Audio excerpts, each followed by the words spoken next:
இன்றைக்கு விருந்துகளை பற்றி பேச போகிறேன். தொடர்ச்சியாய் போவோம் அப்படின்னு தான் யோசிக்கிறேன். ஆதியாகமம் 21வது அதிகாரம் 8வது வசனம் வாசிங்க. பிள்ளை வளர்ந்து பால் மறந்தது. ஈசாக்கு பால் மறந்த நாளிலே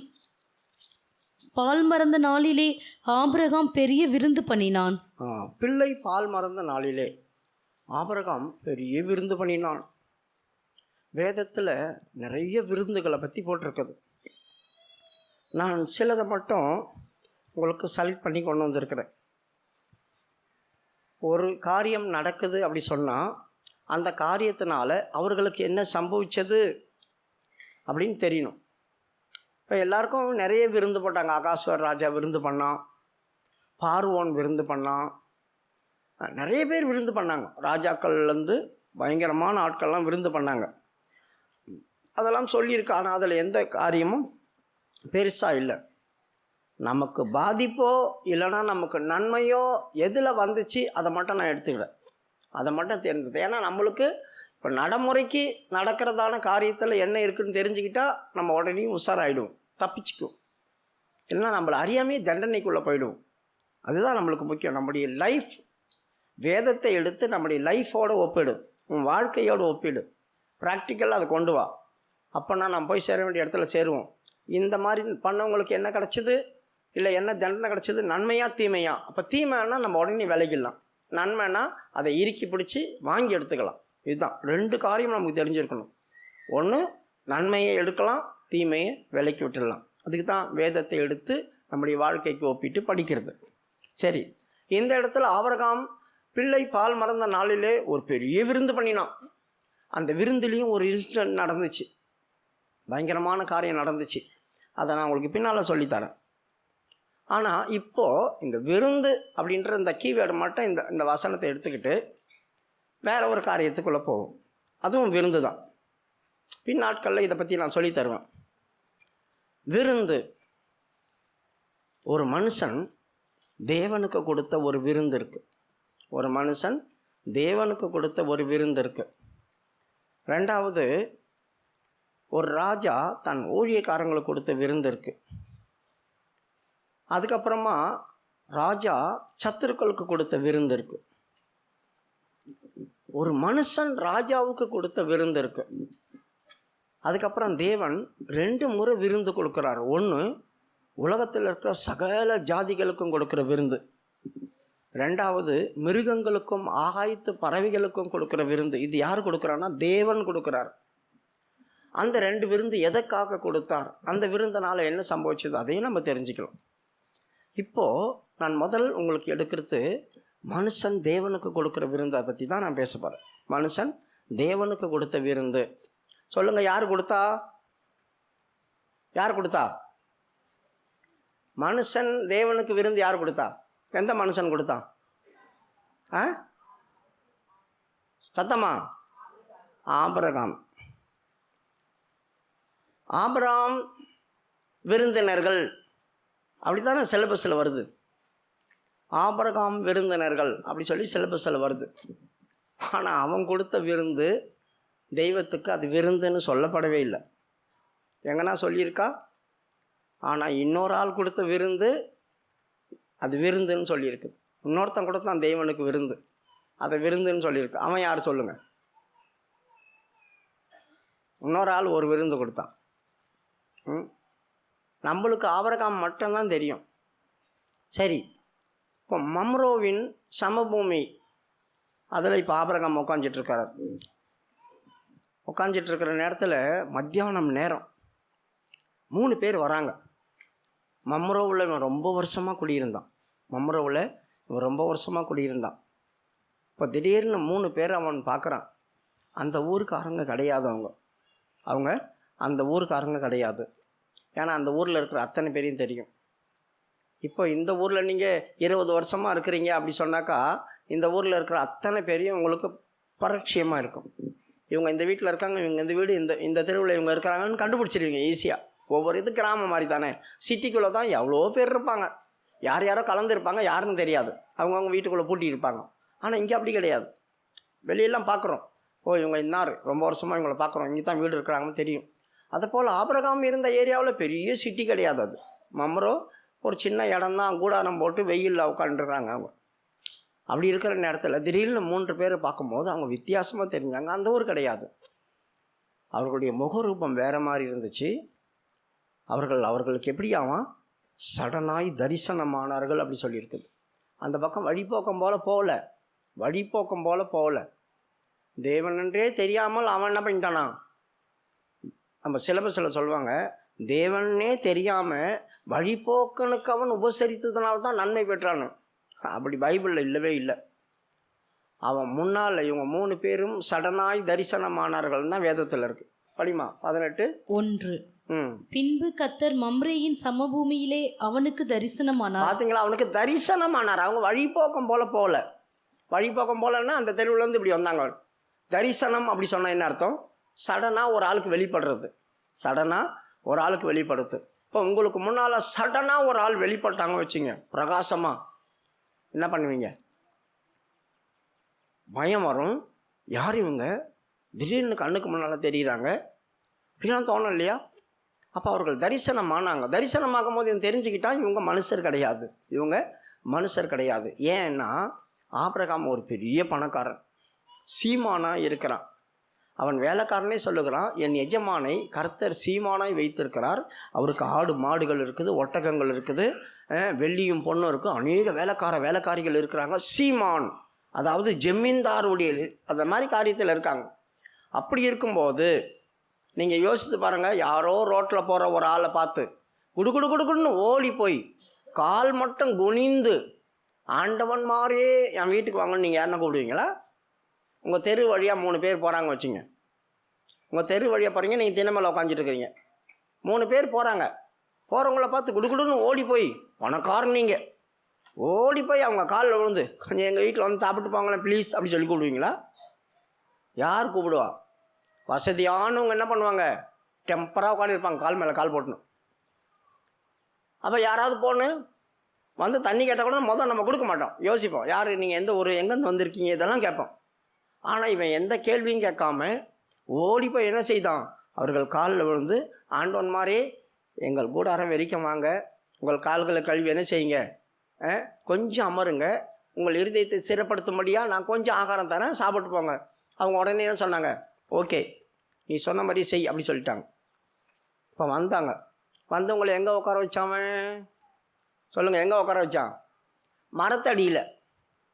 கூடாரம் இருந்துச்சு. சாராள் எங்கேன்னு கேட்கும்போது கூடாரத்துக்குள்ளன்னு சொன்னாங்க இல்லையா, அதானே அவங்களுக்கு வீடு. வந்த விருந்தாளி என்ன பண்ணாவன், வாசலில் மரத்துக்கு உட்கார வச்சு, அந்த மரத்தடியில் உட்காருங்க. படிமா 4 கொஞ்சம் தண்ணீர் கொண்டு வரட்டும், உங்கள் கால்களை கழுவி மரத்தடியில் சாய்ந்து கொண்டிருங்கள். மரத்தடியை தான் உட்கார, வீட்டுக்குள்ளே இடம் கிடையாது, மரத்தடியில் உட்காருங்க அப்படின்னா. அப்போ இவர் வெண்ணெய் எடுத்துன்னு வந்தார், பால் எடுத்துன்னு வந்தார், சமைச்ச கறி கொண்டு வந்தார், அப்புறமா அப்பம் கொண்டு வந்தார், எல்லாம் கொண்டு வந்தார்.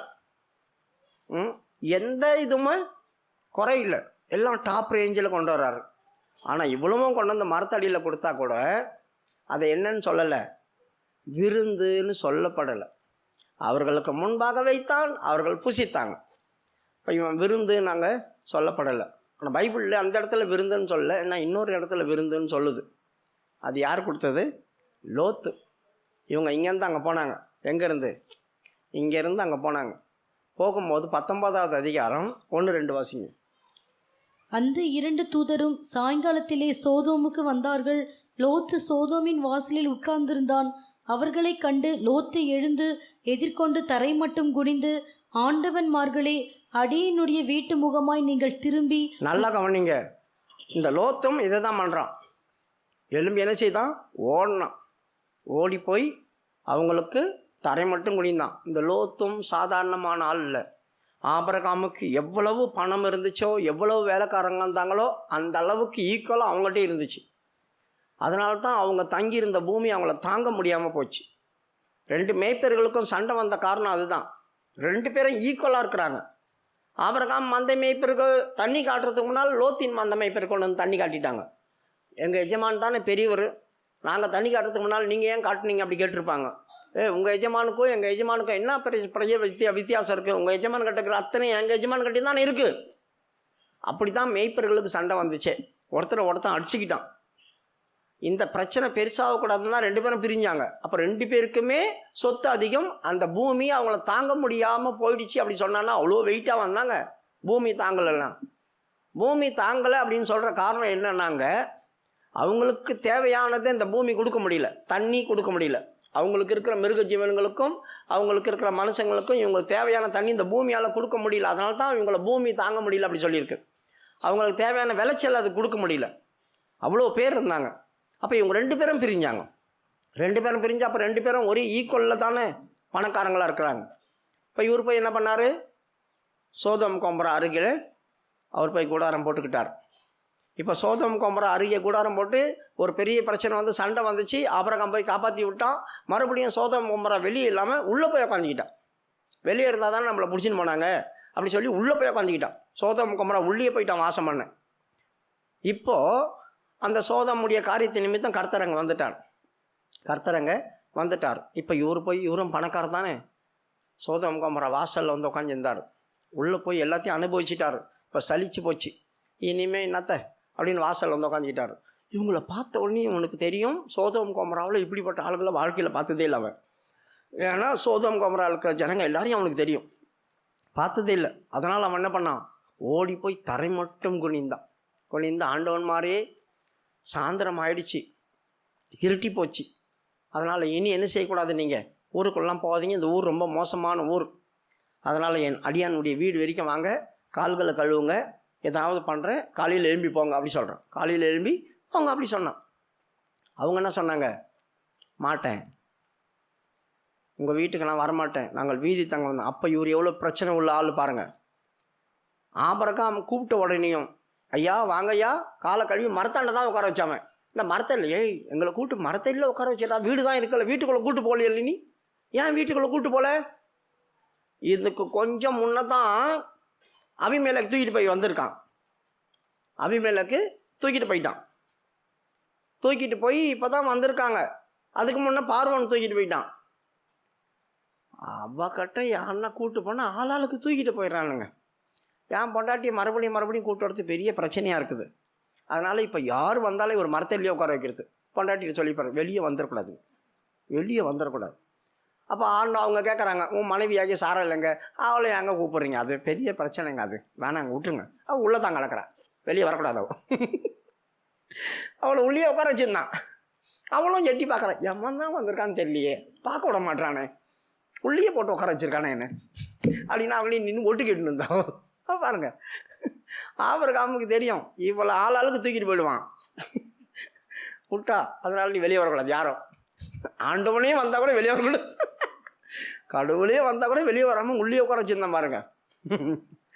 எங்கே இருக்கிறா, உள்ளே தான் இருக்கிறாங்க அப்படி சொல்லிட்டான்.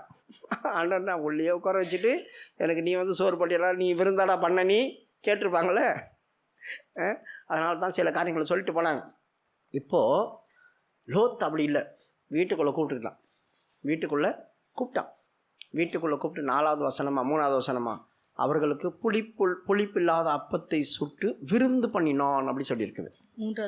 3வது வசனம், அவன் அவர்களை மிகவும் வருந்தி கேட்டுக்கொண்டான். அப்பொழுது அவனிடத்திற்கு திரும்பி அவன் வீட்டிலே பிரவேசித்தார்கள். அவன் புளிப்பில்லாத அப்பங்களை சுட்டு அவர்களுக்கு விருந்து பண்ணினான். நல்லா கவனிங்க, ஆபிரகாம் 4-5 ஐட்டம் வச்சார். ஆபிரகாம் 4-5 ஐட்டம், அந்த ஸ்பெஷல் ஐட்டம், ஃபாரின் ஐட்டமாக வச்சார்.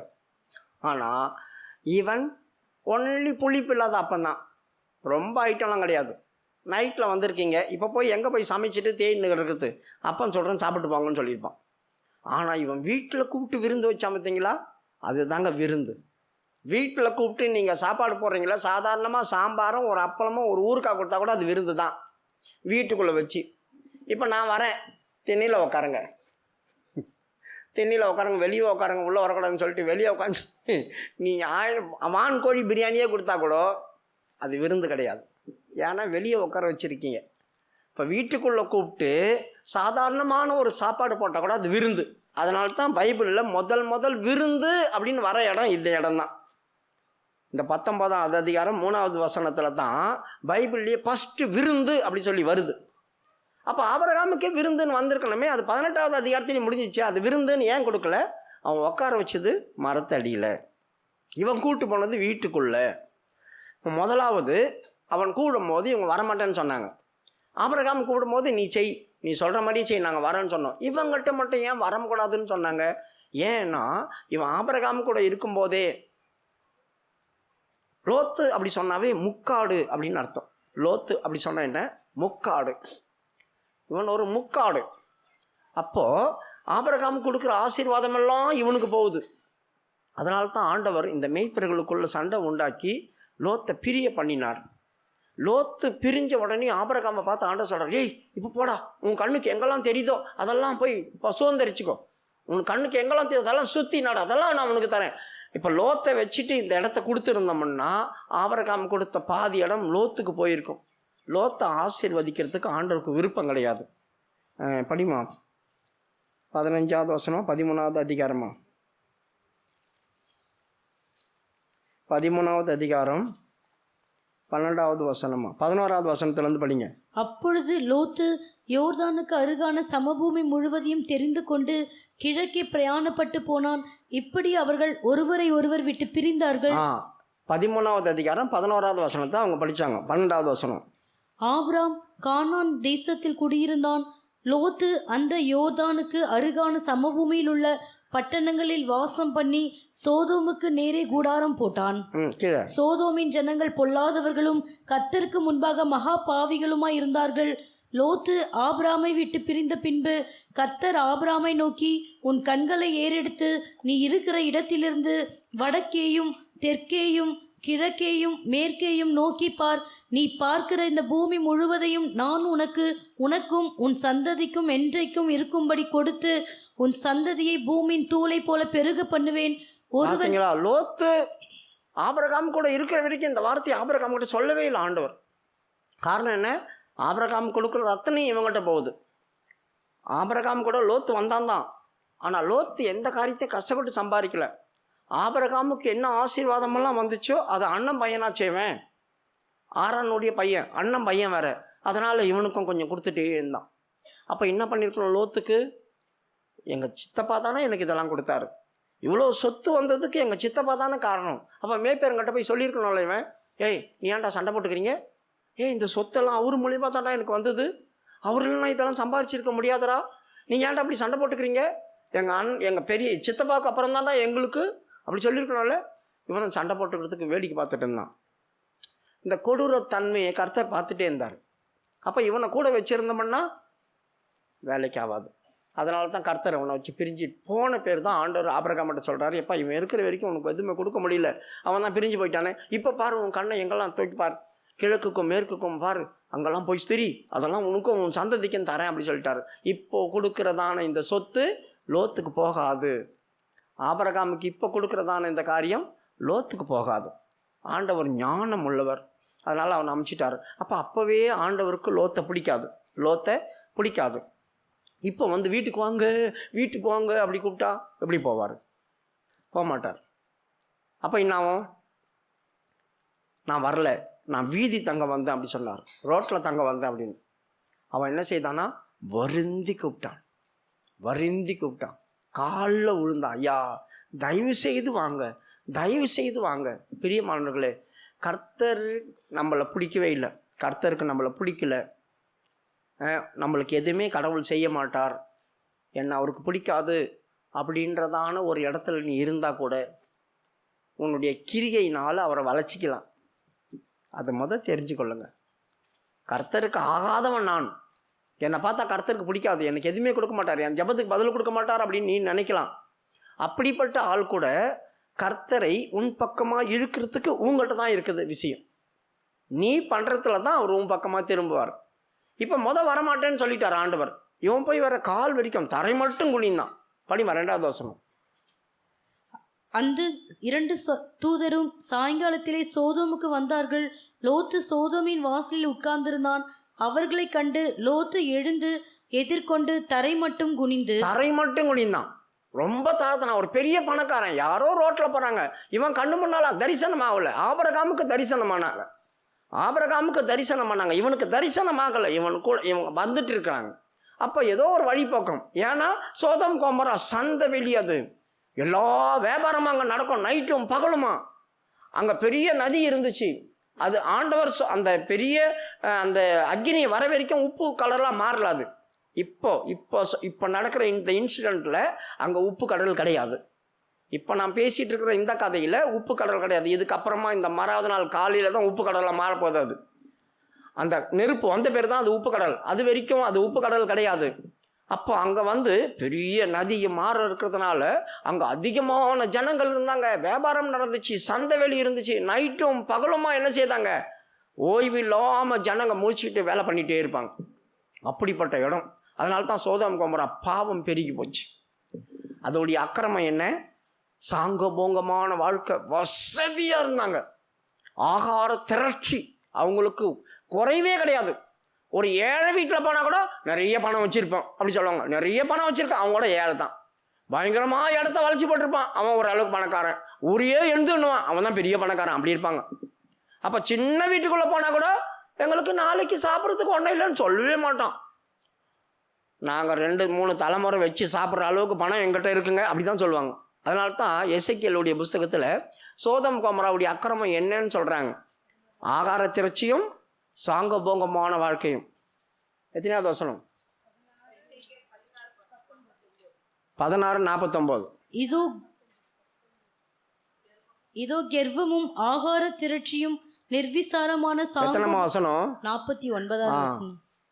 இதோ கெர்வமும் ஆகார திரட்சியும் நிர்விசாரமான சாங்கோபமாகிய இவைகளே உன் சகோதரியான சோதோமின் அக்கிரமம். அவங்களுக்கு நிர்விசாரம் எல்லாம் இருக்குது, எல்லாமே நாட்டில் இருக்குது, அவங்களுக்கு தேவையானதெல்லாம் அவங்க வீட்டிலே இருக்குது, எல்லாமே அவங்களுக்கு கிடைக்கும் போது என் இஷ்டத்துக்கு நான் இருப்பேன், யாரும் என்ன கேட்கக்கூடாது, இப்படிதான் இருந்தாங்க சோதோம் கொமோரா. நிர்விசாரம், சாங்கோபோங்கமான வாழ்க்கை, மூக்கு பிடிக்க சாப்பிடலாம், எவ்வளோ ஒன்றா குடிக்கலாம், இஷ்டம் போல வாழலாம், ஜாலியாக இருக்கலாம். அதாங்க சாங்கபோங்கமான வாழ்க்கை. நிர்விசாரமும் சாங்கபோங்கமும் ஆகார திரட்சி, அவங்களுக்கு சாப்பாடு அள்ளி கொட்டி இருக்குது, திரட்சியாக இருக்குது, அவங்களுக்கு கொஞ்சம் கூட கம்மி கிடையாது.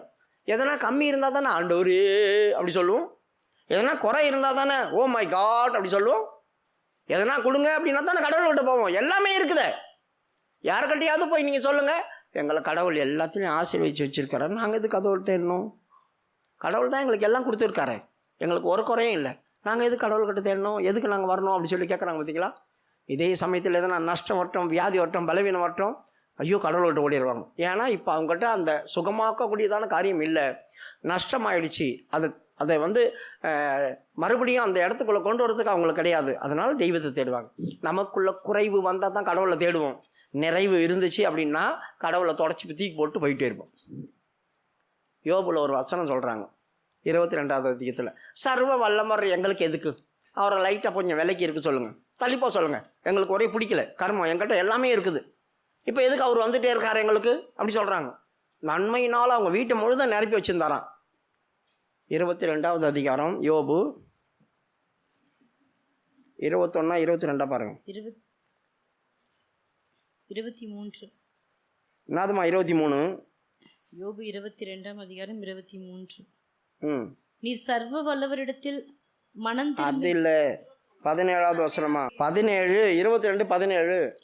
தேவன் அவர்கள் வீடுகளை நன்மையால் நிரப்பியிருந்தாலும் அவர்கள் அவரை நோக்கி எங்களை விட்டு விலகும் சர்வ வல்லவராலே எங்களுக்கு என்ன ஆகும் என்றார்கள். பார்த்தீங்களா? நன்மையினால நிரப்பி வச்சிருக்காரு அவங்க வீட்டை, நன்மையினால நிரப்பி வச்சிருக்கிற கடவுள், இவங்க கடவுளை மறந்துட்டாங்க. எல்லாமே வந்துடுச்சுல்ல. எப்பா சர்வ வல்லவர் அந்த பக்கம் போக சொல்லுங்க. ஏன் சும்மா ஆராதனைக்கு வான்னு கூப்பிட்றீங்க, பைபிள் ஸ்டடிக்கு வான்னு கூப்பிட்றீங்க, நைட் ஜபவான்னு கூப்பிட்றீங்க. அதனால் ஆண்டவரை ஓரம் கட்ட சொல்லுங்கள், எங்களுக்கு எல்லாம் இருக்குது அப்படி சொன்னால் அப்புறம் என்ன ஆகும்? எல்லாம் மகனை வாடிட்டு கூடுவார் உன்னை. நீ அதிகமாக விதைச்சி கொண்டு வருவ, ஃபுல் ஊதி போட்டு அப்புறமா நீ வந்து தான் ஆகணும், வேறு வழி இல்லை. அப்போ இவங்களுடைய தேவனை தேடாத ஒரு அனுபவம் ஏன் வந்துச்சு உங்களுக்கு? சாங்கபோங்கம், நிர்விசாரமான வாழ்க்கை. இப்படிப்பட்ட ஆட்கள் தெய்வனை தேட மாட்டாங்க. இப்படிப்பட்ட அந்த கோஷ்டிக்குள்ளே தான் இவங்களும் இருந்தார். யார்? லோத்து. அதனால் ஆண்டவருக்கு என்ன, இவன் பயங்கரமான வசதியான பேர் கடவுளை மறந்துட்டான். தனக்கு ஆசீர்வாதம் யார் மூலியமா வந்துச்சு அவனையும் மறந்துட்டான். அப்போ அவன் கண்ணை ஏறெடுத்து பார்க்கும்போது அந்த சோவாருக்கு போகிறதான இடம் எப்படி இருந்துச்சு? செழிப்பாக இருந்துச்சு. தேவன் சோதோம் கொமோராவை அழிக்கிறதுக்கு முன்னால் நீர் வளம் பொருந்திருந்தா அந்த இடம் சூப்பராகுது, நான் அங்கே போயிடுறேன். இவங்ககிட்ட எதுக்கு சாவணும், இங்கே கொஞ்சோண்டு தண்ணி வச்சுட்டு அடிச்சுன்னு சாப்பிட்றானுங்க, நான் அங்கே போகிறேன், நான் கை சம்பாதித்தது என் கை சம்பாதித்ததுன்னு போயிட்டான். அதனால தான் அவன் கூப்பிடும் போது ஆண்டவர் வரமாட்டேன்னு சொன்னார். ஆபிரகாம் கூப்பிட்ட உடனே ஓடியான்ட்டார். இவன் கூப்பிடும் போது வரமாட்டேன்னு சொன்னார். வருந்துனான். அவனுக்கு தெரிஞ்சிடுச்சு, ஆண்டவரே நீ இல்லாமல் நான் போகக்கூடாது, இந்த பக்கம் வந்துட்டேன், உன்னுடைய கிருபை கிடைக்கலன்னா நான் எனக்கு எதனா ஒன்று ஆகிடும், அதனால் நீ வந்து தான் ஆகணும்னு வருந்திக்கிட்டான். பிடிக்காத ஒரு ஆளை பிடிக்கிற மாதிரி பண்ணிக்கிட்டான். நமக்குள்ளே இருக்கிறதான காரியம் அதுதான். கடவுளுக்கே நம்மளை பிடிக்கல அப்படின்னா நீ அடம் பிடிச்சாவது அவரை பிடிக்கிற மாதிரி பண்ணிக்கணும். உன்னுடைய வைராக்கியம், உன்னுடைய பிடிவாதம் அவருடைய இருதயத்தை மாற்றும். இவனுடைய பிடிவாதம் தான் அவருடைய இருதயத்தை மாற்றுச்சு. வருந்தி கேட்டுக்கொண்ட போது சரி வா போகலாம் அப்படின்னு வந்துட்டார். பார்த்தீங்களா, அவர் கண்களில் இவனுக்கு கிடைச்ச ஃபஸ்ட்டு இறக்கம் அதுதான். அவன் வீட்டுக்குள்ளே வந்தது. இப்போ வீட்டுக்குள்ளே வந்த உடனே அவன் என்ன பண்ணான், புளிப்பில்லாத அப்பம் மட்டும்தான் செய்து போட்டான். ஆனால் டேபிள் போட்டு சேர் போட்டு அழகாக உட்கார வச்சு வீட்டுக்குள்ளே சாப்பாடு போட்டதுனால விருந்துன்னு எழுதிட்டாங்க. இப்போ இவர் விருந்து சாப்பிட்டுட்டாரு. யார்? ஆண்டவர் இப்போ விருந்து சாப்பிட்டார். விருந்து சாப்பிட்ட பேர் ஒரு காரியம் சொல்கிறார். எப்பா இந்த சோதோம் கொமோரா ரொம்ப மோசமான ஏரியா, அதனால் நாங்கள் அழிக்க வந்திருக்கிறோம். அதனால் நீ என்ன பண்ணு, உனக்கு தேவையானதான பிள்ளைங்களோ மாப்பிள்ளையோ மருமகன்மார்களோ வேறு யாராவது இருந்தால் அவங்கள கூட்டி என்ன செய், காலையிலக்குள்ளே நீ வெளியே ஓடிடும். இது அவனுக்கு கிடைச்ச 2வது இறக்கம். முதல் அவங்க வீட்டுக்கு வரேன்னு ஒத்துக்கிட்டாரே, அது முதல் இறக்கம். 2வது, இப்போ நான் இந்த பேமையை அழிக்க போகிறேன், அதனால் உன்னை மாத்திரம் இல்லை உன் வீட்டாரையும் நான் காப்பாற்றி விட்றேன், ஏன்னா என்னை கூப்பிட்டு நீ சாப்பாடு போட்ட. பிரியமானவர்களே, ஒரு ஆளுக்கு நீங்கள் விருந்து பண்ணுறீங்க தெய்வத்துக்கு அப்படின்னா அந்த தெய்வம் அந்த விருந்தை ஏற்றுக்கிட்டாரு அப்படி சொன்னால் உங்களை மாதிரி பாக்கியசாலி இந்த உலகத்தில் யாருமே இருக்க முடியாது. ஏன்னா அவர் ஏற்றுக்கிட்டாரு. அப்போது நீ அழிக்க போகிற இடத்துலையே உட்காந்துருந்தா கூட, அழிக்க போகிற இடத்துக்கு நடுவில் நீ இருந்தால் கூட உன்னை மட்டும் காப்பாற்றி வெளியே எடுத்துன்னு வந்துடுவோம். அதுதான் இந்த சப்ஜெக்டில் நம்ம கற்றுக்க போகிற காரியம். இப்போ உனக்கு மனைவியோ பிள்ளைங்களோ மருமகன்மாரோ யாராவது இருந்தால் எடுத்துன்னு வெளியே கொண்டு போ, ஏன்னா அந்த பூமி ரொம்ப பயங்கரமாக இருக்குது, அதை நாங்கள் அந்த சத்தம் வானத்து வரைக்கும் வந்துருச்சு கேட்க வந்தோம். இப்போது ஆபிரகாம் இவங்களுக்கு சாப்பாடு கொடுத்தா பார்த்தீங்களா, சாப்பாடு கொடுத்த உடனேயும் அவங்கள சாப்பிட்டு போகிறாங்க. ஆபிரகாம் பின்னாலேயே போனான். ஆண்டவரே எங்கே இந்த பக்கமாக போகிறீங்க, அந்த பக்கம் சோதோம் கொமோரா தான் இருக்குது. சோதோம் கொமோரா எப்படின்னு ஆபிரகாமுக்கும் தெரியும். சோதோம் கொமோரா தான் இருக்குது, நீங்கள் ஏன் அங்கே போகிறீங்கன்னு கேட்டிருப்பாங்க கண்டிப்பாக. ஏன்னா பின்னாலேயே போனானே, வழி விட்டானுப்ப. அப்போ ஆண்டவர் சொல்லியிருப்பார், சோதோம் கொமோரா அக்கிரமும் கூக்குரலும் ரொம்ப பெருசாக இருக்குது, நான் செய்ய போகிறதே ஆபிரகாம் மறைப்பேனோ. சும்மாவே ஆபிரகாமே இங்கே நான் உனக்கு செய்ய போகிறத மறைப்பேன் அப்படி சொல்லுவார் ஆண்டவர். கேட்டிருக்கணும், இவன் கேட்டிருக்கணும். 18வது அதிகாரம் 18வது வசனம். நான் செய்ய போகிறதை ஆபிரகாமுக்கு மறைப்பேன். இல்ல 17லேருந்து வாசிமா. அப்பொழுது கர்த்தர், ஆபிரகாம் பெரிய பலத்த ஜாதியாவதினாலும் அவனுக்குள் பூமியில் உள்ள சகல ஜாதிகளும் ஆசீர்வதிக்கப்படுவதினாலும் நான் செய்ய போகிறதை ஆபிரகாமுக்கு மறைப்பேனோ. 16வது வசனம். பின்பு அந்த புருஷர் எழுந்து அவ்விடம் விட்டு சோதோமை நோக்கி போனார்கள். சோதோமை நோக்கி போறாங்க. சோதோமை நோக்கி போகும்போது இப்போ ஆபிரகாமுக்கு தோணுது இல்லையா, எங்க இந்த பக்கம் போறாங்க, சோதம் பயங்கரமான இடமாச்சு, அந்த கையான் போறாங்க, இவங்க எதுக்கு நீங்க அங்க போறீங்க கேட்டிருப்பாங்க கண்டிப்பா. இப்போ ஆண்டவர் சொல்றாரு, உன்னை நான் ஆசீர்வதித்து சகல ஜாதிகளுக்கும் தகப்பனை மாற்ற போறேன் இல்லையா, அதனால இப்போ நான் என்ன பண்றது, நான் போறது செய்ய போறது உனக்கு சொல்லாம மறைக்கிறது எப்படி? அதனால நான் உனக்கு சொல்றேன். ஏன் சொல்லணும் உனக்கு, எதுக்கு இந்த விஷயத்த சொல்லணும்? ஏன்னா உனக்கு பிள்ளைங்க பிறக்கும், அவங்க இந்த மாதிரி சோதம் கொமோரா மாதிரி அக்கிரம அநியாயக்காரங்களை மாற்றினா அவங்களையும் நான் கொன்னுடுவேன். அதனால் நீ என்ன பண்ணுவ, தேவனுடைய நீதியும் நியாயத்தையும் தெய்வத்தை குறிச்சதான பயத்தையும் அவங்களுக்கு நீ சொல்லிக் கொடுப்பல்ல, அதனால் உனக்கு இந்த ரகசியத்தை சொல்கிறேன் அப்படி சொல்கிறாங்க. கர்த்தர் ஆபிரகாமுக்கு சொன்னதை நிறைவேற்றும்படியாய் அவன் தன் பிள்ளைகளுக்கும் தனக்கு பின்வரும் தன் வீட்டாருக்கும் நீங்கள் நீதியையும் நியாயத்தையும் செய்து கர்த்தருடைய வழியை காத்து நடவுங்கள் என்று கட்டளையிடுவான் என்பதை அறிந்திருக்கிறேன் என்றார். உங்க பிள்ளைங்களுக்கு நீ தெய்வ பயத்தை உண்டாக்கி வளர்ப்ப, நான் அக்கிரமக்காரங்களை அழிப்பேன், நீ அவங்கள பாரு, இதை பாரு, இந்த சோதம் கொமோராலாம் ஆண்டவர் அழிச்சாரு என் கண்ணு முன்னால தான், எதனா நாசம் பண்ணிட்டாதீங்க, தாறுமாறாக நடந்துக்காதீங்க, ஒழுங்காக தெய்வமாக பக்தியாக நடங்க, இல்லைன்னா உங்களையும் ஆண்டவர் அழிச்சிடுவார். அதாங்க நீதியும் நியாயம்.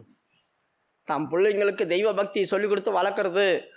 இந்த மாதிரி ஒரு பிரச்சனை உன் பிள்ளைங்களுக்கு வரக்கூடாதுன்னு நீ சொல்லுவே, அதனால் நான் செய்ய போகிற தெய்வ திட்டத்தையே நான் உனக்கு சொல்லித்தரேன், தெய்வ திட்டத்தையே நான் உனக்கு சொல்லித்தரேன் அப்படின்னு சொல்லிட்டு ஆண்டவருக்கு சீக்கிரட்டை சொல்லி கொடுத்தார், ரகசியத்தை. இப்போ ஆபிரகாமுக்கு இருதயத்தில் பக்குன்னுது. எதுக்கு பக்குன்னு சொல்லிச்சு? அவங்க அப்படி சோதோம் கோமோராவை அழிக்க போகிறேன்னு சொன்னோடனே ஆபிரகாமுக்கு இடி விழுது நெஞ்சில். எதுக்கு இடி விழுன்னு சொல்லுப்பாங்களா? அண்ணன் பையன் அங்கே இருக்கிறாரு. ஐயோ ஆண்டவரே, என் கூடயே எங்கள் அண்ணன் பையன் இருந்தான், நான் உண்மை தானே தேடினா. அவன் விக்கிரகாரதனை பண்ணதே கிடையாது. என் வீட்டில் இருக்கிற வரைக்கும் விக்கிரகாரதனையும் பண்ணது கிடையாது. அவனும் என் கூடயே சேர்ந்து உண்மை ஆராதிச்சான். நான் பலி செலுத்தும் போது அவனும் பலி செலுத்தினான். ஏன்னா அவங்ககிட்டையும் ஆடு மாடெலாம் இருந்துச்சு. அவங்க வேலைக்காரங்களையும் ஆண்டவர் பய கொடுத்து வச்சுருந்தான். அதனால் நான் சொல்கிறாங்க, நீதிமான்களை தானே இருப்பாங்க தெய்வத்தை ஆராதிக்கிறவங்க. அதனால் அவன் ஒரு 50 பேர் அங்கே நீதிமான்களாக இருந்தால் இவர் யாரை மனசில் வச்சு சொல்கிறாரு? தான் அண்ணன் பையனை வச்சு தான். ஒரு 50 பேர் அங்கே நீதிமானாக இருந்தால் அவங்களோட அந்த துர்மார்க்கர் அந்த சோதம் குமர ஜனங்களையும் சேர்த்து அழிச்சிடுவியா? ஆண்டவருக்கு தெரியுது இவன் யாரை சொல்கிறான் அப்படி சொல்லிட்டு. ஆண்டவர் சொல்கிறார், சரி விருப்பத்தின் வழியை செய். 50 பேர் அங்கே நீதிமானம் தான், அவங்க அழிக்க மாட்டேன், அவ்வளோதான். ரெண்டாவது சொல்கிறான், ஒருவேளை அந்த வேலைக்காரங்க பாதி பேர் கெட்டு போகணுன்னா சோதம் குமரால தானே போய் இருக்கிறாங்க, அவங்களுடைய ஆக்டிவிட்டிலாம் இவங்களுக்கு வந்துருந்துச்சுன்னா சரி ஆண்டவரே ஒரு 40 பேர், சரி 40 பேர் இருந்தாலும் அழிக்க மாட்டேன். ஐயோ அதுலேயும் கொஞ்சம் பேர் கெட்டு இருந்தாங்கன்னா ஆண்டவரை 30 பேர் 20 பேர்னு வந்துட்டான். அப்போ கூட தூசியும் சாம்பலும் நான் நிற்க துணிந்தேன்னா யாருக்காக இவர் நின்னுக்க துணிகிறாரு?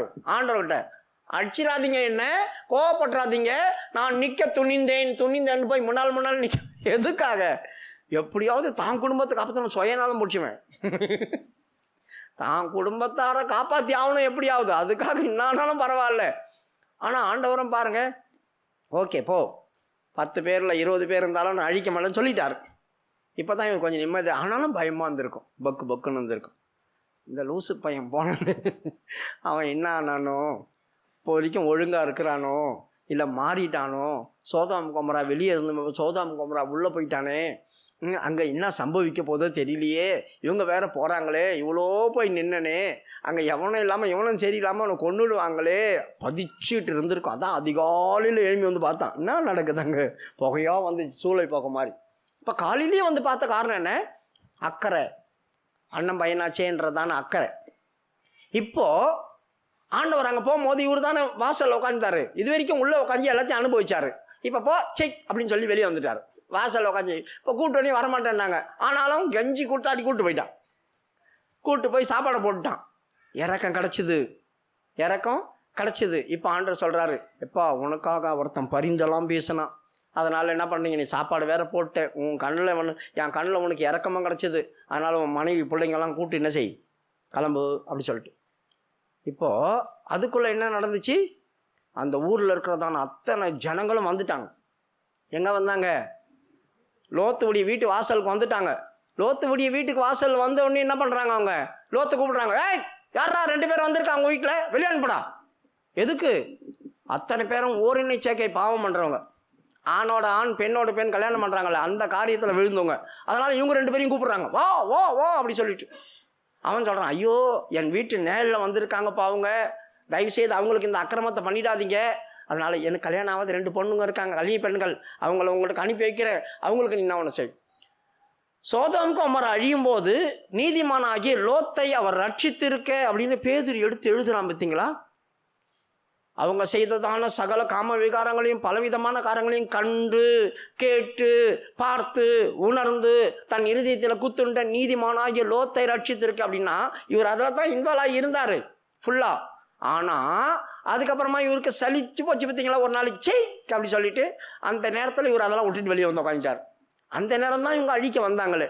அப்போ இவர் தன்னை காப்பாற்றிக்கணுன்றதான பயத்தில் அழியுறவங்களும் நம்மளும் சேர்ந்து அழிஞ்சிடும்ன்ற பயத்தில் தான் காலில் விழுந்து அவங்கள ஏதோ பாணி எடுத்துட்டான்.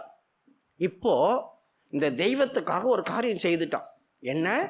இவங்களை கூப்பிட்டு சாப்பாடு போட்டதில்ல, தன் பிள்ளைங்களையும் அவங்களுக்காக இழக்க துணிஞ்சான். தன் பிள்ளைகளை கூட உங்கள்கிட்ட அனுப்புகிறான், அவங்களுக்கு ஒன்றும் நடக்கூடாது. இதுதான் தேவ நீதி. அப்போ தான் அவன் நீதிமானம் ஆக்கப்படுறான். நீதிமானம் ஆகிய லோத்தை அவர் ரட்சித்திருக்க அந்த நேரத்தில் தான், என்னடா அவன் பொண்ணை கூட எங்களுக்காக தியாகம் பண்ண குதலிஞ்சிட்டு பரவாயில்லையே, நாங்கள் என்னமோ நினச்சோம். அவனுடைய கிரிகை தேவனுக்கு மனதில் டாப்பில் போயிட்டு இருக்குது. குனிஞ்சான், வருந்தி கூப்பிட்டான், வீட்டுக்குள்ளே கொண்டு வந்து சாப்பாடு போட்டான், இறுதியத்தில் இந்த கோபத்தெல்லாம் ஆற்றி விட்டுட்டான். உங்கள் மேலே யாருக்குன்னா ரொம்ப கசப்பு இருக்குது, சண்டை கண்டுன்னா அவங்கள கூப்பிட்டு போய் வீட்டில் சாப்பாடு போட்டு அவங்களுக்கு சாப்பாடு எடுத்து இது சாப்பிடுங்க, இதனால் இருக்கும், இது சாப்பிடுங்க சாப்பிட்டாங்க வச்சுங்க, அத்தோட உங்கள் மேலே இருக்கிற கோவம்லாம் ஆகிடும். நல்லா இருக்கீங்க அப்படிடுவாங்க. உண்மையாக தான். விருந்து எல்லாத்தையும் மாற்றி விட்டுரும், சமாதானத்தை உண்டு பண்ணிடும். ஆகவே இப்போ விருந்து சாப்பிடும் போதே அவங்க இறங்கிட்டாங்க. இப்போ இந்த வேற காரியத்தை செய்த உடனே அவங்களுக்கு இன்னும் அப்போ தான் சொல்கிறாங்க, எப்போ கூக்குரல் வந்துச்சு. ஆண்டவர் என்ன சொல்கிறார் ஆபிரகாம் கிட்ட, சோதோம் கொமோராவுடைய கூக்குரல் எனக்கு வந்து எட்டினது, நான் இறங்கி போய் அப்படி தான் நடக்குதான்னு பார்க்க போகிறேன் அப்படின்னு தான் சொல்கிறாங்க ஆபிரகாம் கிட்ட. படிமா 18வது அதிகாரம் 21வது வசனம். 18வது அதிகாரம் 21வது வசனம். நான் இறங்கி போய் என்னிடத்தில் வந்து எட்டின அதன் கூக்குரலின்படியே அவர்கள் செய்திருக்கிறார்களோ இல்லையோ என்று பார்த்து அறிவேன். இப்போ ஆண்டவர் வந்து அந்த ஊருக்குள்ள ஃபுல்லாக சுற்றி பார்க்கணும், இவங்க இந்த மாதிரி தான் அக்கறம் பண்ணுறாங்களான்னு சுற்றி பார்க்கணும். ஆனால் லோத்து வீட்டுக்குள்ளே வந்த உடனே எல்லாரும் வந்துட்டாங்க பார்த்தீங்களா, அப்பவே தெரிஞ்சுக்கிட்டார் மோசமான ஆட்கள் அங்கே வந்த மாதிரி தான் இருக்கிறாங்க, நாங்கள் பார்த்துட்டோம். இப்போ போய் ஊருக்குள்ளே பார்க்கணுன்னு அவசியம் இல்லை, இங்கேயே பார்த்துட்டோம். அதனால் என்ன செய்யணும், இந்த சோமத கொம்பரை அழிக்க தான் வேணும், நீ தப்பிச்சு ஓடு சொல்லிட்டாங்க. இப்போ லோத்து என்ன பண்ணுறான், போய் என் மருமக்கன் மாரை கூப்பிட்றான், ஐயா வாங்கப்பா இந்த ஊர் அழிய போகுதுப்பா அப்படி சொல்லி கூப்பிட்றான். அவங்களுக்கு இவன் பேசுகிறதான காரியம் பைத்தியம் பிடிச்ச மாதிரி கிடக்குது. 14வது வசனம். அப்பொழுது லோத்து புறப்பட்டு தன் குமார்த்திகளை விவாகம் பண்ண போகிற தன் மருமக்கள் மாரோடு பேசி, நல்லா கவனிங்க, நிச்சயம் பண்ணி வச்சிருக்காரு ரெண்டு பிள்ளைங்களுக்கும் நிச்சயம் பண்ணி வச்சிருக்காரு. அடுத்த வாரம் கல்யாணமோ, அதுக்கு அடுத்த வாரம் கல்யாணமோ, நாளைக்கு கல்யாணமோ தெரியாது, நிச்சயம் பண்ணி இருக்கிறதான மாப்பிள்ளைங்க அங்கே இருக்கிறாங்க. இப்போ அவங்கள போய் கூப்பிட்றாங்க, ப்ளீஸ் வந்துருங்க, இந்த தேசம் அழிய போதான், நெருப்பு வரப்போதான், அது வரப்போதான்னா எப்படி இருக்கும் யோசித்து பாருங்க. உங்ககிட்டயே கடவுள் வரப்போறார், தோ இப்போ சாயந்தரம் வந்துட போறாருன்னு வேலையை பாரியா, சும்மா கடவுள் வரப்பாரு, அதெல்லாம் இப்போ வரமாட்டார். நம்ம அப்படி தானே சொல்லுவோம், யாராவது ஒத்துப்போமா? இப்போ அவனுங்கிட்ட போய் சொன்னால் அவனுங்களே அந்த சோதம் குமரால் ஊறி போய் கிடக்குறானுங்களே. நைட்டு, அதுவும் நைட்டில் அவனுங்க என்ன பண்ணியிருந்தாங்க தெரியல, இவர் போய் கூட்டுனுக்கிறாரு. அவங்க சொல்ல பைத்தியக்காரன், என்ன இவ்வளோ நாள் எங்கள் கூட தானே சேர்ந்து கும்மால் அடிச்சு குடிச்சிட்டு கிடந்த நீ, அதை எதையும் பண்ணிட்டு கிடந்த, இப்போ மட்டும் இவருக்கு அப்படியே பக்தி வந்துடுச்சான். கடவுள் அப்படியே வந்து எதிர்க்க நின்ட்டானான். யாரா அவனுக்கு பைத்தியக்காரன் மாதிரி, அவனா ஒருத்தன் வந்து எதுவும் சொல்லியிருக்கிறான், அதை கேட்டு நீ பண்ணுவியா அப்படி சொல்கிறாங்க. இப்போ இவங்க தாமதிச்சுட்டே இருக்கிறாங்க.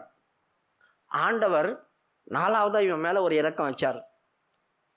இவன் பண்ணுறதான காரியம் தாமதிக்கிறதுனால கர்த்தர் இவன் மேல் வைத்த இரக்கத்தினால வெளியே கூப்பிட்றார். சொல்கிறார், ஏப்பா இங்கே இருக்கிற உன் பொண்ணுங்களையும் கூட்டுக்கோ, நீ ரொம்ப தாமதிக்கிற, துரிதமாய் போ அப்படி சொல்லிட்டு அவங்கள துரிதப்படுத்துகிறார். சீக்கிரம் போ, வேலைக்குது எனக்கு, சீக்கிரம் போ அப்படி சொல்கிறார். 15வது வசனம்.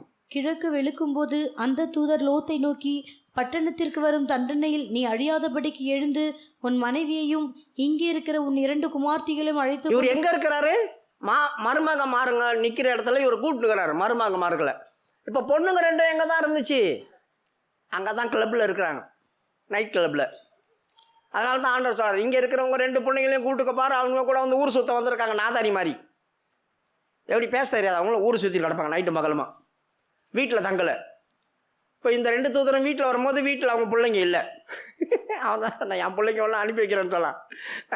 இப்போ பொண்டாட்டி அங்கே தான் இருக்கிறா, பொண்டாட்டி கூப்பிட்டுக்கோ, உன் 2 பிள்ளையும் கூப்பிட்டுட்டு வெளியே போட அப்படின்னு துரிதப்படுத்தினாங்க, சீக்கிரமா போ அப்படின்னு. படிமா 15 மறுபடியும். கிழக்கு வெளுக்கும்போது அந்த தூதர் லோத்தை நோக்கி, பட்டணத்திற்கு வரும் தண்டனையில் நீ அழியாதபடிக்கு எழுந்து உன் மனைவியையும் இங்கே இருக்கிற உன் 2 குமார்த்திகளையும் அழைத்து கொண்டு போ என்று சொல்லி அவனை துரிதப்படுத்தினார்கள். துரிதப்படுத்துறாங்க, சீக்கிரம் போ சொல்றாங்க. இப்போ அவர் தாமதிச்சு உட்காந்துக்கிறாராம். எதனால தாமதிச்சிருப்பார் சொல்லுங்க பார்க்கலாம், எதனால தாமதிச்சிருப்பார்? கீழே படிமா. அவன் தாமதித்து கொண்டிருந்த போது, அவர் தாமதித்து கொண்டிருந்த போது எதுக்கு தாமதிச்சுட்டு இருந்திருப்பாரு? இப்போ பிள்ளைங்களை கூப்பிட்டுருப்பாரு, அம்மா வாங்கம்மா மக்களே போகலாம், பூமி அழிய போகுது, வேலையை பார்ப்பா. சம்மா வந்துட்டார், பூமி அழிய போகுதுன்ட்டு. நாங்கள் வரமாட்டோம், இங்கே தான் அவங்களாம் இருக்கிறாங்க, அவர் இங்கே தான் இருக்கார், நான் அவர் கூட தான் இருப்பேன், வரமாட்டேன். பொண்டாட்டி கூப்பிட்டு தான் என்ன பண்ணியிருக்கோம், பொண்டாட்டி இவ்வளோ சொத்து சொகத்தி விட்டு வேலைக்காரங்களாம் இருக்கிறாங்க, இப்போ வெளியே பண்ணு. எவனா வந்து சொன்னான்னா 12 நெருப்பு வரப்போகுதுன்னு அப்படியே கேட்டு இவர் அப்படியே வந்துட்டார் சாமியார். இப்போ பொண்டாட்டியும் கேட்டிருக்காது, பிள்ளைங்களும் கேட்டிருக்காது, பொண்டாட்டியும் பிள்ளைங்களையும் விட்டுட்டு அப்படி வெளியே போக மனசு வரும் இவருக்கு. அதனால தயவு செய்து வந்துடுங்களேன் ப்ளீஸ், தயவு செய்து வந்துடுங்களேன் ப்ளீஸ் கூப்பிட்டு இருந்திருப்பார். ஆண்டவர் பார்த்துருக்காரு, என்னடா பண்ணுறேன், ஏற்கனவே சீக்கிரமா போ சொல்லுக்கிறாரு. இப்போ போய் அவங்ககிட்ட கெஞ்சிட்டுக்கிறான், வந்துருங்களேன். ஆண்டவர் கோவம் வந்துடுச்சு.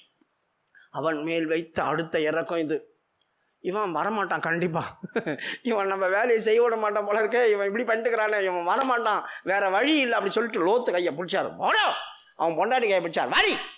இன்னொரு தூதன் என்ன பண்ணான், அந்த 2 பேர் கையை பிடிச்சான். 2 மகள் தரன்னு இழுத்துன்னு போகிறாங்க.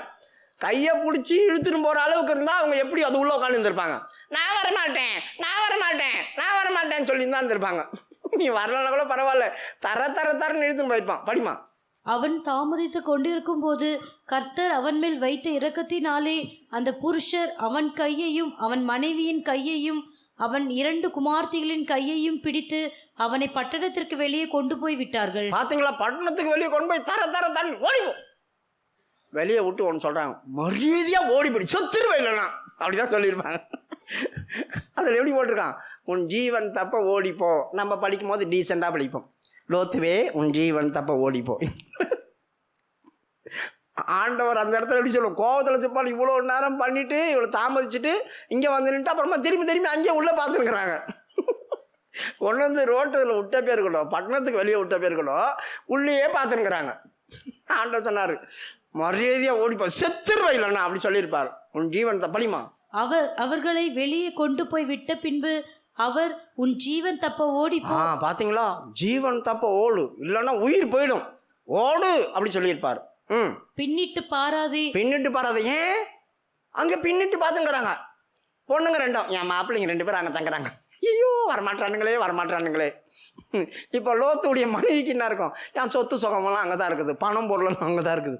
இவங்க எல்லாமே பின்னிட்டு பார்க்குற கேஸ் எல்லாம். அதனால தான் ஆட சொன்னார், ஓடு ஜீவன் தப்ப ஓடு, பின்னிட்டு பாராதே, சமபூமியில் எங்கு நில்லாதே. எதுக்கு சமபூமியில் நிற்கக்கூடாதுன்றாரு, ஏன்னா நெருப்பு ஓட போகுது, சமபூமியில் நெருப்பு ஓட போகுது. அதனால் இவங்களுக்கு என்ன தெரியும், இல்லை அந்த பொருளை ஒண்டி எடுத்துன்னு வந்துட்டோமே, கொஞ்சம் பணம் எடுத்துன்னு வந்துட்டோமே, கையை பிடிச்சி தரன்னு இழுத்துன்னு வந்துட்டாங்க. ஒரு துணி கூட இருக்கல, மாற்று துணி கூட இருக்கல. இப்போ பொண்ணுங்களுக்கு என்ன வேணும், ஐயோ நான் புதுசாக ட்ரெஸ் வாங்கி வச்சுருந்தேன், அந்த ட்ரெஸ் எடுக்கல, இந்த ட்ரெஸ் எடுக்கல, அந்த ட்ரெஸ் எடுக்கல, ட்ரெஸ் எடுக்க போ. மனைவிங்களுக்கு அது எடுக்கணும், இது எடுக்கணும். இப்போ அந்த போராட்டம் பெரிய போராட்டமாக இருக்கும் அவங்களுக்கு. ஒரே ஒரு துணி மட்டும் எடுத்துகிட்டு குடுகுடுன்னு ஓடியாந்துடுறேன், நான் சீக்கிரமாக வந்துடுவேன், கொஞ்சம் இருங்க வெயிட் பண்ணுங்கன்னு சொல்லுவாங்கள்ல. அதான் சமபூமியில் எங்கும் நில்லாதே, சமபூமியில் நீன்னா அழிஞ்சிருவா. அதனால என்ன பண்ணு, மலைக்கு ஓடிப்போ. இப்போ லோத்து சொல்கிறான், ஆண்டவரே ப்ளீஸ் இதை மட்டும் சொல்லாதீங்க, மலைக்கு ஓடி போக என்னால் முடியாது. காரணம் என்ன, இதோ இதுங்க இருக்குது பாரு, என் பொண்டாட்டி என் பிள்ளைங்களும் சத்தியமாக என் பேச்சை கேட்க மாட்டாங்க, மலைக்கு வரமாட்டாங்க. ஆண்டவரே மலைக்கு இவங்களை கூப்பிட்டு போக முடியாது, கஷ்டம். அதுக்குள்ள தீங்கு என்னை தொடரும். தீங்கு நானது, இவங்க பண்ணுற அநியாயம் தான் தீங்கு. இவங்க பண்ணுற காரியத்தில் எனக்கு தீங்கு தொடரும், நான் செத்துருவேன். இவங்க செத்தாலும் நான் செத்துருவேன், நான் உயிர் போயிடும். அதனால் என்ன பண்ணுங்க, மலைக்கு போ. நம்ம என்ன சொல்லுவோம், லோத்து கீழ்படியாதவன், இவ்வளோ தூரம் கொண்டு வந்து விட்டார் பாருங்க ஆண்டவர். எங்கன்னா மலைக்கு போனால் ஓடி இருக்கணும் தானே இவன். ஏன்னா அவன் என்ன கஷ்டப்பட்டு இருந்தாலும் அவங்கக்கிட்ட மாட்டிக்கிட்டு அது அங்கே தான் அவனை கேட்டால் போய் லோத்தை பரலோகத்தில் போய் கேட்கணும், லோத்து வாட் இஸ் திஸ் ப்ராப்ளம், நீ ஆண்டவர் போக சொல்லும் போது போகல, உனக்கு என்ன தான் ப்ராப்ளம். என்ன அப்பா சொல்லுவான், என் பிள்ளைங்க 2 பேர் இருந்தாங்களே, என் மனைவி இருந்தால் பாருங்கள் அவள் பண்ண கூத்து, நான் இப்படி திட்டு வாங்கிட்டு கிடந்த ஆண்டவர்கிட்ட. ஆண்டவர் எவ்வளோ இறக்கம் பாராட்டி கூட இந்த கெதி ஆக்கி விட்டாளுங்க என்ன, 2-3 பேரும் சேர்ந்து அப்படி சொல்லுவாங்க. அப்போது இவன் சொல்கிறான், மலைக்கு போக முடியாது சாமி, இவங்க என்னை கீழ்ப்படிய மாட்டாங்க, பேச்சு கட்டுப்படவே மாட்டாங்க. அதோ அந்த ஊர் சின்ன ஊர் தான், சோவார், அங்கே ஓடி போய் பொழைச்சிக்கிறது. ஆண்டவர் இந்த விஷயத்திலையும் அவனுக்கு இறங்குறார். சரி போக மாட்டேன்னு கீழ்ப்படியாமல் காட்டுறானே, எதிர்த்து நிற்கிறானே, போக முடியாதுன்னு சொல்கிறானே. அப்போ தேவன் புரிஞ்சுக்கிட்டார், ஏன்னா பொம்பளையும் பிள்ளைங்களும் சரியில்லாதவங்க, இவன் பாவம், என்ன பண்ணுறது அப்படி சொல்லி, சரி உனக்காக இந்த விஷயத்தை நீ இறங்கலாம்டா, போ அந்த ஊரில் நீ போய் சேர்ற வரைக்கும் நான் என்ன செய்ய மாட்டேன், இந்த காரியத்தை செய்யக்கூடாது, என் வேலை ஸ்டாப் ஆகுது. கடவுளுடைய வேலையே இவனுக்காக ஸ்டாப் பண்ணி வச்சுட்டார். கீழே படிமா. அதோ அந்த ஊர் இருக்கிறதே, நான் அதற்கு ஓடி போகத்தக்கதாய் அது கிட்ட இருக்கிறது, சின்னதுமா இருக்கிறது, என் பிராணன் பிழைக்க நான் அங்கே ஓடி போகட்டும், அது சின்ன ஊர்தானே என்றான். அதற்கு அவர், நீ கேட்டுக்கொண்ட ஊரை நான் கவிழ்த்து போடாதபடிக்கு இந்த விஷயத்திலும் உனக்கு அனுக்கிரகம் பண்ணி. நல்லா கவனிங்க, நீ கேட்டுக்கொண்ட ஊரை நான் கவுத்து போடாதபடிக்குன்னு சொல்கிறாரு. அதுக்கு நான் என்ன அர்த்தம்? அந்த ஊரையும் அழிக்க தான் ஆண்டவர் வந்தார். அந்த ஊரையும் அழிக்க தான் ஆண்டவர் வந்தார். சோதோம் கொமோரா அது சுற்றி பட்டணங்களும் தான். ஆனால் இவன் அந்த ஊரை கேட்டதுனால இவனுக்காக அந்த ஊரையும் அந்த ஊர் ஜனங்களையும் இப்போ ஆண்டவர் காப்பாற்றி ஆகணும். இவன் ஒருத்தனுக்காக அந்த ஊரையும் அந்த ஊர் ஜனங்களையும் கர்த்தர் காப்பாற்றி ஆகணும். ஆண்டவர் சொல்கிறார் பாருங்க, நீ கேட்டுக்கொண்டதுனால அந்த ஊருக்கு நான் எதுவும் செய்யக்கூடாது. அதனால் நீ போய் அந்த ஊரில் சேர்ற வரைக்கும் இந்த பட்டணத்தையே என்னால் கவுக்க முடியாது, சீக்கிரமாக போய் சேர்ந்துக்கும் அப்படி சொல்கிறார். படிமா. இந்த விஷயத்திலும் உனக்கு அனுக்கிரகம் பண்ணினேன், தீவிரமாய் அங்கே ஓடி தப்பித்துக்கொள், நீ அங்கே போய் சேரு மட்டும் நான் ஒன்றும் செய்யக்கூடாது என்றார். ஆகையால் அந்த ஊர் சோவார் எனப்பட்டது. ஆகையால் அந்த ஊர் சோவார் என்னப்பட்டது அப்படி சொல்லியிருக்கு. சோவார் அப்படி சொன்னால் என்ன அர்த்தம்? அப்போன்னா அதுக்கு முன்னால் வேற ஒரு பேர் இருந்துச்சு. எங்கே போய் தேடுறது அந்த பேர்? சோவார் அப்படி சொன்னால் சின்ன ஊர், சிறு பட்டணம், தாழ்மை, தாழ்வு அப்படி சொல்லியிருக்குது. ரெண்டாவது கர்த்தருடைய அனுக்கிரகம், இரக்கம் அப்படி பேர். இப்போ அதுக்கு முன்னால் அதுக்கு பேர் என்ன தெரியுமா கேட்டால் பயந்துருங்க. ஆனால் 13வது அதிகாரத்துலேயும் 10வது வசனத்தில் ஆபிரகாமுக்கும் லோத்துக்கும் சண்டை வரும்போது அவன் கண்களை ஏறெடுத்த பார்த்தீங்களா? அப்போ சோதோம் கொமோரா அழியறதுக்கு முன்னால் சோவாருக்கு போகிறதான வழி தேவனுடைய தோட்டம் மாதிரி இருந்துச்சு. அப்போ அங்கே எப்படி சோவார்னு பேர் வந்துச்சு? இப்போ தானே இவங்களுக்கு சோவார்னு பேர் கொடுக்குறாங்க. அங்கே சோவார்னு பேர் போட்டிருந்தாங்களே, எப்படி அது? அப்பொழுது லோத்து தன் கண்களை ஏறெடுத்து பார்த்து, யோர்தான் நதிக்கு அருகான சமபூமி முழுவதும் நீர்வளம் பொருந்தினதாய் இருக்க கண்டான். கர்த்தர் சோதோமையும் கொமோராவையும் அழிக்கும் முன்னே சோவாருக்கு போம் வழி மட்டும் அது கர்த்தருடைய தோட்டத்தை போலவும் எகிப்து தேசத்தை போலவும். இப்போ அந்த இடம் பயங்கரமான செழிப்பான இடம், சோவார் அப்படி சொல்லியிருக்கு. இங்கேயும் சோவார் தான். அப்போ இங்கே சோவார்னு பேர் இருக்கும் போது ஏன் இந்த இடத்துல அதனால் அந்த இடம் சோவார் என்னப்பட்டது அப்படி சொல்லியிருக்குது? அப்போ தான் பேர் வந்திருக்கு. அப்போ அதுக்கு முன்னால் ஏன் இந்த பேரை சொன்னாங்க? அப்போது இந்த புஸ்தகத்தை எழுதுனது யாருன்னு பார்க்கணும். யார் எழுதுனா? மோசே. 5 ஆகமங்களும் மோசே எழுதுனான். எப்போ எழுதுனா? இந்த இன்சிடென்ட்லாம் நடந்து அப்புறமா எழுதினார் சீனாய் மலையில் வச்சு. இப்போல்லாம் மோசே பிறக்கவே இல்லை. இதுக்கப்புறம் 400 வருஷம் அடிமைத்தனத்துலலாம் இருந்தாங்க பாருங்க. அப்போ நடந்த காரியம். இன்னும் யாக்கோபும் பிறக்கலை, இன்னும் ஈசாக்கும் பிறக்கலை. யாரும் பிறக்காத நாளில் நடக்கிற சம்பவம். அப்போ இந்த சம்பவத்தை மோசே இருந்தபோது தான் எழுதுனான். அப்போ மோசே இருந்த காலத்தில் இப்போ இந்த ஊருக்கு ஒரு 100 வருஷத்துக்கு முன்னால், 200 வருஷத்துக்கு முன்னால் எதனா ஒரு பேர் இருந்திருக்கும். 500 வருஷத்துக்கு முன்னால் எதனா ஒரு பேர் இருந்திருக்கும். இப்போ லேட்டஸ்ட்டாக ஒரு பேர் வந்துச்சு. அந்த டைமில் இருக்கும்போது ஒருத்தர் புக்கு எழுதுறாரு இந்த ஊரை பற்றின்னு வச்சுங்க. அப்போ என்ன எழுதுவார்? இந்த ஊர் பேரை போட்டு எழுதுவார். அந்த மாதிரி தான் மோசே எழுதணும். ஆதி ஆகமத்தில் எழுதும் போது 13வது அதிகாரம் அந்த தான். அப்போ அந்த ஊருக்கு என்ன தான் பேர் இருந்துச்சு முன்னால்? அந்த ஊரை எவன் ஆண்டானோ அவன் பேர் தான் இருந்திருக்கும். 14வது அதிகாரம் 2வது வசனம். அவர்கள் சோதோமின் ராஜாவாகிய பேராவோடும், கொமோராவின் ராஜாவாகிய பிர்சாவோடும், அத்மாவின் ராஜாவாகிய சினையாவோடும், செபோயிமின் ராஜாவாகிய செபெபரோடும், சோவார் என்னும் பேலாவின் ராஜாவோடும் யுத்தம் பண்ணினார்கள். இங்கே ஒரு வார்த்தை இருக்குது, சோவாரின் என்னும் பேலாவின் ராஜா. அப்போது இந்த சோவாரை ஆண்டந்தவன் யார்? பேலா. அப்போ அதுக்கு முன்னே இந்த லோத்து போகிறதுக்கு முன்னால் இந்த ஊர் பேர் என்ன? பேலா. பேலான்னா என்னதுங்க?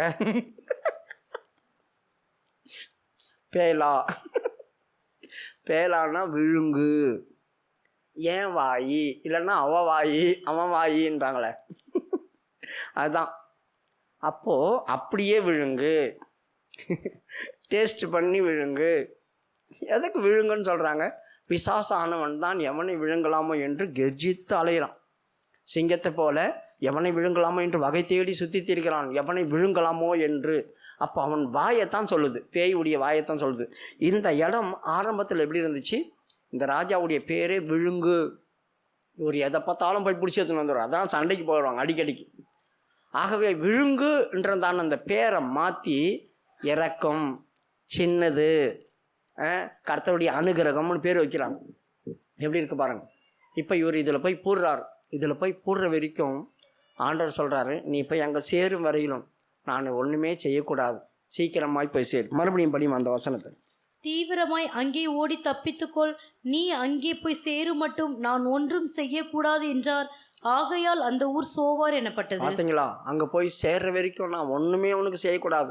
இப்போ என்ன செய்கிறாங்க? ஓடுறாங்க. யார் யார் ஓடுறது? பொண்டாட்டியை போக சொல்கிறான். ஏம்மா நீ ஓடு, நீ ஓடு, நீ ஓடு. பொண்டாட்டி முன்னே ஓடினுக்குது. பின்னால் 2 பிள்ளைங்க. ஏன்னா அம்மா பின்னால் தானே போவோம். பிள்ளைங்களாம் என்ன பண்ணோம்? அம்மா பின்னால் தான் போவோம். அப்பா பின்னால் வர்ற அப்பா பின்னால் திட்டுவார். அப்பா வாங்க, அம்மா பின்னால் ஒட்டின்னு போவாங்க. அம்மா பின்னால் இருக்கா. 3வது தான் அப்பா வர்றாரு. ஓடுங்க ஓடுங்க ஓடுங்க சொல்லிட்டு ஓடினுக்கிறாங்க. நெருப்பு வருது. என்ன ஆகுது? நெருப்பு வந்த உடனே அந்த ஊரில் விழுந்த உடனே ஊரில் இருக்கிறவங்களாம் என்ன பண்ணியிருப்பாங்க? நைட்டு ஃபுல்லாக ஆட்டமும் பாட்டமும் கொம்மாலாம் அடிச்சுட்டு பகலில் தான் தூங்குவாங்க.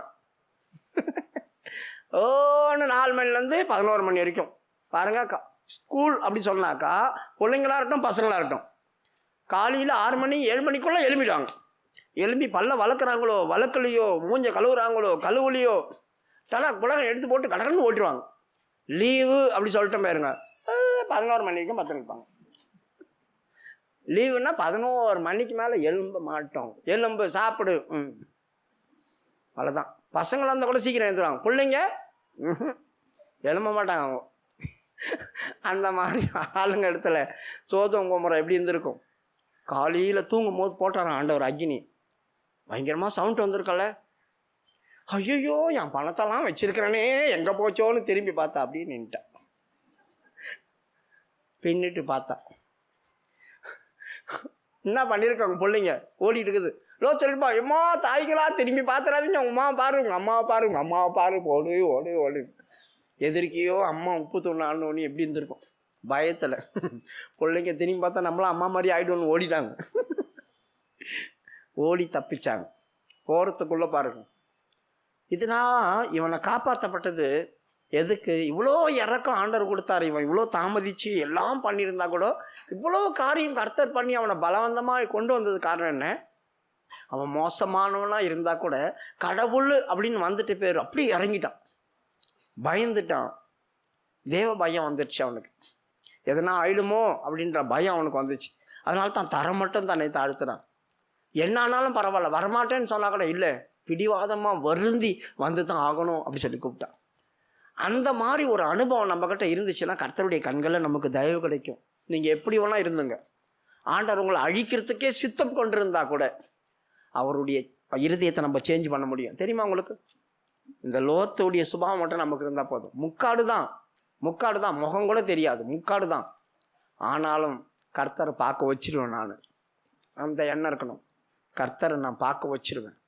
அவர் கண்கள்லேருந்து எனக்கு தயவு கிடைக்கிற மாதிரி ஆக்கிடுவேன். எனக்கு என்ன பண்ணாலும் பரவாயில்ல, விடமாட்டேன். நான் கெஞ்சுவேன், அழுவேன், கதறுவேன். அவர் என்னை இறங்குற வரைக்கும் விடமாட்டேன். இறங்கிட்டாரே, இப்போ இவன் இல்லாத வேலைலாம் காட்டினுக்கிறான். அவர் இறங்குனதுனால இவனை காப்பாற்றுறதுக்கு முயற்சி பண்ணிகிட்டே இருக்கிறான்.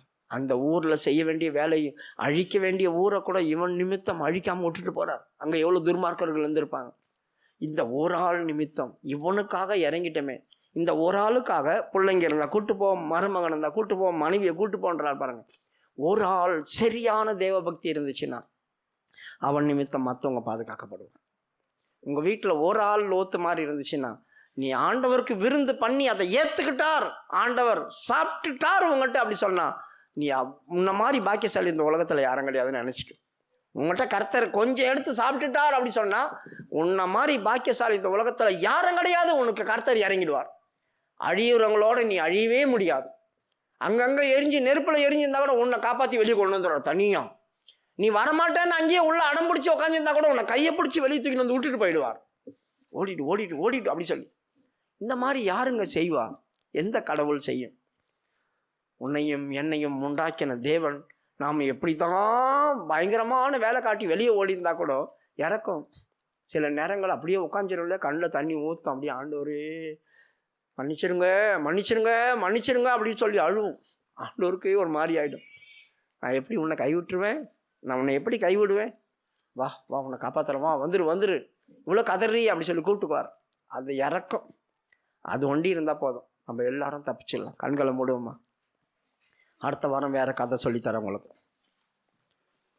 விருந்துன்றது ரொம்ப வித்தியாசமானது, சாதாரணமாக நினைக்காதீங்க. விருந்தில் பெரிய பெரிய டேஞ்சர்லாம் நடந்திருக்கு, அதெல்லாம் நம்ம பின் நாட்களில் பார்ப்போம். ஆனால் நன்மையானது என்னன்னு பார்க்கலாம். இந்த நன்மையானதெல்லாம் தேடி கண்டுபிடிச்சி நமக்காக எடுத்துக்கொள்ளணும். ஆண்டவரே, இன்னும் கூட அந்த ஒரு ஆவி இருந்துச்சுனாக்கா நான் கூட ஆண்டவர் போகிறேன் வரமாட்டேன்னு சொன்னால், சரி நீ தான் வரமாட்டேன்னு சொல்கிறீங்களே, போங்க போங்க அப்படின்னு விட்டுறக்கூடாது. வரமாட்டேன்னா கூட வழிகட்டாயமாக அவரை என் வீட்டுக்குள்ளே கொண்டு வருவேன். நான் அவர் வரமாட்டேன்னு சொன்னேன் என்ன, நான் வழிகட்டாயமாக அவரை கொண்டு வருவேன். அதுதான் நம்முடைய முயற்சி. நம்முடைய கிரியை பார்த்து ஆண்டவர் ஆச்சரியப்படணும், அசந்தணும். அவர் உள்ளே வந்துட்டாருன்னா எதை வேணா இழக்க நான் தயாராக இருக்கேன். ஆண்டவர் உனக்காக என் வீட்டுக்கு வந்துட்டல, நீ உனக்காக எதை வேணா இழக்க தயாராக இருக்க. என் பிள்ளைங்களை கூட இழக்க தயாராக இருக்கான்னு தான் பிள்ளைங்களை இழக்க போனான். இதெல்லாம் பார்த்து தான் ஆண்டவருக்கு அவனை பார்த்து ஹைலைட் ஆகிப்போச்சு. அப்போ எனக்காக எதையும் செய்ய துணிறானே, இவனை காப்பாற்றி ஆகணும், இவனை விடக்கூடாது. அவனுக்காக ஒரு ஊரையை காப்பாற்றி விட்டார், ஒரு ஊரையே காப்பாற்றி விட்டார். தேவனுடைய திட்டத்தை மாற்றின ஒரே ஆள் இவன் தான். எந்த ஊரை அழிக்கணும்னு நினைச்சாலும் அந்த ஊரை அழிக்காம காப்பாற்றி விட்டுட்டான் பாருங்க. தேவனுடைய பிளானியை மாற்றி விட்டவன் இவன். அவனை மாதிரி சுபாவம் நம்ம கிட்ட இருந்துச்சுன்னா நம்ம எங்கே இருப்போம்? கண்களை மூடுங்க, ஆண்டவரை நோக்கி பாருங்க. இப்படிப்பட்ட தேவன் எங்கேயாவது இருப்பாரா? இப்படிப்பட்ட தேவன் தான் உனக்கும் எனக்கும் தேவனாய் வந்திருக்கிறார். இரக்கமும் மன உருக்கமும் உள்ளவர் அவர். உன்மேல் அவர் பாசம் வைத்தால், உன்மேல் அவர் அன்பு வைத்தால், யார் வந்து எதை சொன்னாலும் மாறவே மாறாது. பிரியமானவர்களே, இந்நேரம் உங்கள் இருதயம் எல்லாம் கொதிச்சு இருக்கணும். எப்படி சத்தம் போட்டிருப்பீங்க தெரியுமா தேவனை துதிக்க? இப்படி இருக்கிறீங்களே. அந்த லோத்து சும்மாவா இருந்திருப்பான்? அவன் தேவன் தன் வீட்டுக்கு வரும்படியாய் போராடின அந்த போராட்டம் எப்படிப்பட்டது? தேவன் எதற்காக சோதோமுக்குள்ள வந்தார் என்று லோத்து கண்டிப்பா கெஸ் பண்ணியிருப்பான். அதனால தான் அவன் போய் காலில் விழுந்தான். அவர்கள் வீதி தங்குறேன்னு சொல்றாங்க. இல்ல வீதி தங்கக்கூடாது, நீங்க வீதி தங்கக்கூடாது, என்ன விட்டுட்டு போயிடக்கூடாது. நீங்க போயிட்டீங்க, உன்னை நான் விட்டுட்டேன்னா நானும் சேர்ந்து அழிஞ்சிருவேன். அவனையும் அவன் குடும்பத்தையும் பாதுகாக்க அவன் போராடின போராட்டம் எவ்வளவு பெரியது என்று பார். கர்த்தரை வருந்தி வருந்தி வருந்தி கூப்பிட்டான். கர்த்தரின் நாமமே பலமான துருகமே, நான் அங்கே ஓடியே சுகமாக தங்குவே. கர்த்தரின் நாமமே பலமான துருகமே, நான் அங்கே ஓடி சுகமாக தங்குவே. கர்த்தரின் சேட்டைக்கு அடைக்கலம் வந்ததால் நிறைவான ஆறுதல் பலனும் அடைவினே. கர்த்தரின் சேட்டைக்கு அடைக்கலம் வந்ததால் நிறைவான ஆறுதல் பலனும் அடைவினே. லோத்து செய்தது நிமித்தம் தேவனுடைய திட்டமே மாறி போச்சு. அவர் செய்ய நினைத்ததை செய்யாமல் தாமதித்து கொண்டே இருந்தார். சரியான ஆவி நமக்குள்ள இருந்தால் தேவனுடைய திட்டத்தை நம்மளால் மாற்ற முடியும். அழிய போகிற இடத்த நம்மளால் காப்பாற்ற முடியும். அழிந்து போகிற நம்முடைய பிள்ளைகளை நம்ம காப்பாற்ற முடியும். நமக்காக கர்த்தர் இறங்குவார், நமக்காக கர்த்தர் இறங்குவார். நிச்சயமாக நமக்கு இரக்கம் கிடைக்கும். நம்மளை அவர் கைவிடவே மாட்டார். சோத்திரம் சோத்திரம் சோத்திரம் சோத்திரம்.